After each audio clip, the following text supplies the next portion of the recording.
নমস্কার, আমার নাম স্বাতী দত্ত।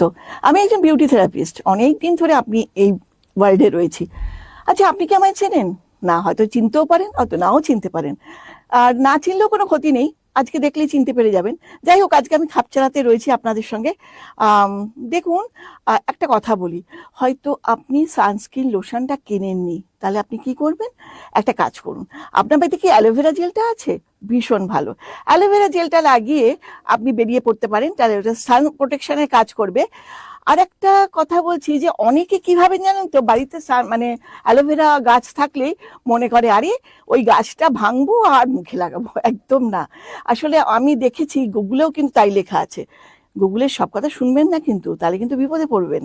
তাই জন্যই বলছি যে আপনি যখন অ্যালোভেরা গাছটা মানে ইউজ করতে চাইছেন, সেই জন্য অ্যালোভেরাটাকে কি করবেন, একটু কেটে নিন, স্ল্যান্ট অবস্থায় একটা মানে গ্লাসের মধ্যে রাখুন।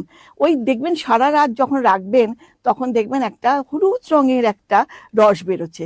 আর সেই রসটাকে বলা হয় মুসাব্বি।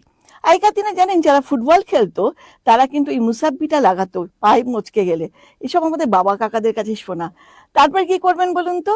ওই যে জেলটা, মানে ওইটা মানে দুটো মাঝখানে যে জেলিটা থাকে, ওই জেলিটা ভালো করে কেটে নিন, একটু ধুয়ে নিন। ধুয়ে নিয়ে তারপরে ব্যবহার করুন। তারপরে ভাবুন, ওইটা আপনি যদি রসটা মুখে লাগান বা চুলে লাগান, ভীষণ ভালো উপকার পাবেন। তাই একটা কথা বলি, সব সময় জেনে কাজ করুন, না জেনে নয়। কেমন লাগলো? নমস্কার।